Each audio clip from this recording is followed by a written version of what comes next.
The fact is, there are two armies fighting for Russia. One under the command of the standard military.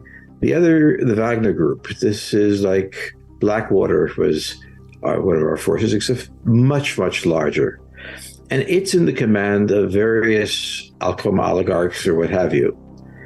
And it's a fighting force, but it's not a very good large-scale fighting force. It gets many of its members from prison. They empty out prisons and they load them into the military, which is good if you want cannon fodder, but not really good if you want to train and discipline people. The appointment of Gerasimov indicates how worried the Russians are about their position. They had never expected the war to go this way. They thought the Ukrainians would rapidly crumble and ask for a peace. It hasn't. And the various commanders haven't been able to really punch into the Ukrainian forces. They've been blocked. So you usually get a new commander, but in this case, you have two armies fighting side by side. It's not clear who commands them. So it could be very disorganized. In a recent interview, geopolitical analyst George Friedman discussed the ongoing conflict between Russia and Ukraine, shedding light on Russia's motivations and strategic miscalculations. Friedman noted that while Russia's initial invasion of Ukraine aimed to secure strategic depth, subsequent developments have been marked by confusion and unexpected challenges. Russia had anticipated overwhelming force against a weaker Ukrainian military, expecting fragmentation and minimal resistance. However, the Ukrainian military proved to be a resilient and motivated adversary, receiving a significant aid and weaponry from the United States. Russia had underestimated the level of support the US would provide and believed that internal divisions with the US would prevent a robust response. From the outset of the war, Russia encountered logistical problems and faced effective opposition from the Ukrainian forces, including the use of Javelin anti-tank missiles. Despite these setbacks, Russia failed to reassess its initial assumptions about the enemy and changed tactics without recognizing the strength of the Ukrainian resistance. The Ukrainian forces demonstrated discipline and utilized tactical and strategic intelligence to effectively counter Russian offensives. Friedman argued that this was a critical moment for Russia to reassess the likelihood of success and seek a peaceful resolution through negotiations. However, due to the initial confidence in their attack, making peace was seen as unthinkable, potentially undermining the credibility of Russian leadership. Putin attempted to shift the narrative, portraying the war as an American invasion of Russia, and resorting to threats of nuclear war. The interview emphasized the difficulty of ending a war without clear victory and highlighted the systematic breakdown of leadership in Russia, including the responsibility of President Putin, the General Staff, and intelligence services. Denial of the reality and continued insistence on an inevitable victory have hampered Russia's ability to adapt its strategy. Friedman drew parallels to historical conflicts such as the Vietnam War and World War II, where overconfidence and denial of reality led to prolonged engagements and political consequences. He questioned why Russia continues to believe it can achieve victory when it has not done so in 7 months. The blame game with Russian politics has begun, but making peace is often easier said than done for those who initiated the war. Listen what George Friedman has to say. This history was used, for example, in Syria. It's been used in special operations to do things, and it's not answerable to the military. It's not clear precisely what political force commands them, and it's a very large force. Right now, it's larger than the army, they say. So the answer is that there's a lot of lack of clarity on the part of this force, reflecting the underlying splits within the Russian government. It's simply a bad army. It's very good at dealing with the Syrian village. It's terrible doing that, the bloodshed. But have an army is not individuals fighting. It's a ballet of a large force maneuvering. And the commanders don't have any experience in that kind of level of fighting. The soldiers aren't trained with the discipline of precisely following orders. And so the answer is that we'll see, but there's nothing in the past of the Wagner Group that makes it appear that it would be competent in such a large-scale battle and one requiring such precise action. What we're fighting for is to keep the Russians away from NATO's borders. And we have to face the fact that in this region, not just Ukraine, but Russia, is vastly corrupt.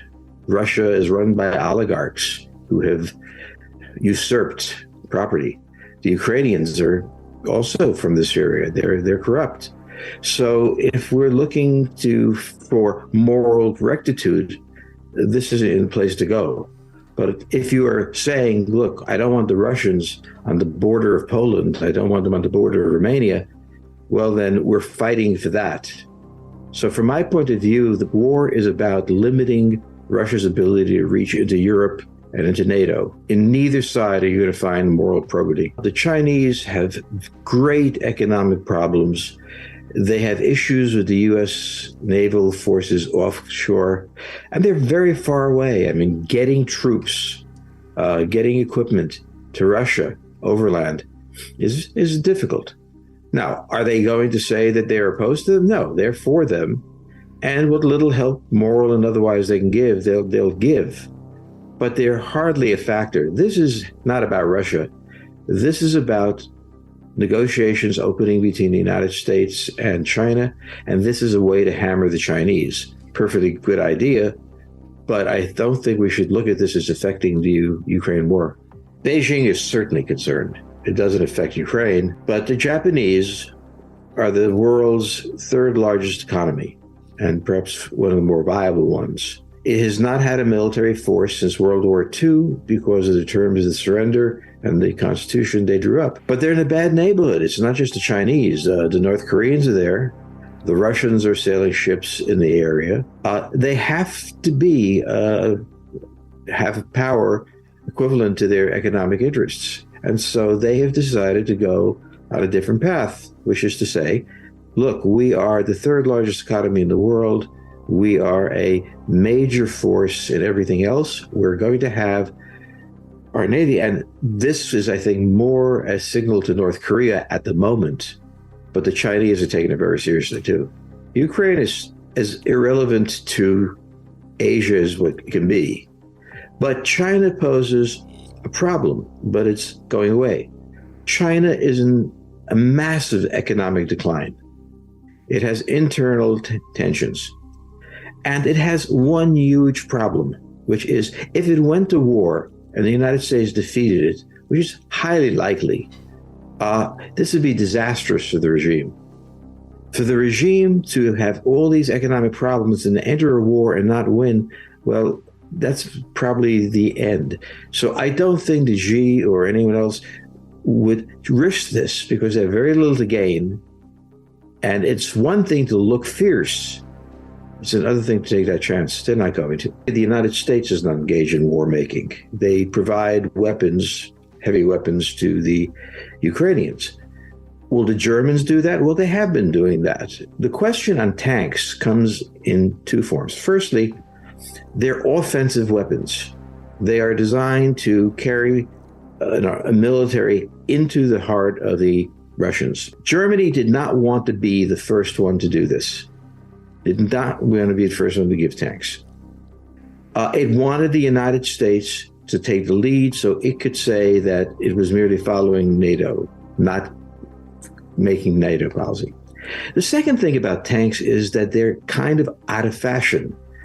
They're highly vulnerable. What we did to the Russians in the first days of the war, British anti-tank weapons, shattering the force. At this point in history, tanks are very, very vulnerable. Now, everybody has one. Everybody has neckties. But deploying tanks against the Russians, who are masters of anti-tank warfare, may not be the wisest thing. But I don't think that was the primary reason that he didn't want to do it. He didn't want to be the first to do it. He didn't want to lead. He wanted to have cover. And so the Americans gave him cover, and they went on. We do very badly in the wars we decide to start. Vietnam, Iraq. We do very well in wars that are thrust upon us. Right. World War II. So I see the Ukraine war as one that was thrust upon us because we did not want Europe endangered again, because that would draw us into real problems. But the war to really look at, the one that's not happening and not going to, the most important thing in the world is not Ukraine. The most important thing is that the second largest economy in the world, China, its economy is, it's overstated to say collapsing, but very close to it. And that being the case, the Chinese desperately need the United States. The United States bought most of its goods, still does, was the largest investor in China. And China is not going to emerge from its problem unless the United States is willing to do this. If the United States isn't willing to do this, there's desperation in China. But I think there will be an accommodation between the two.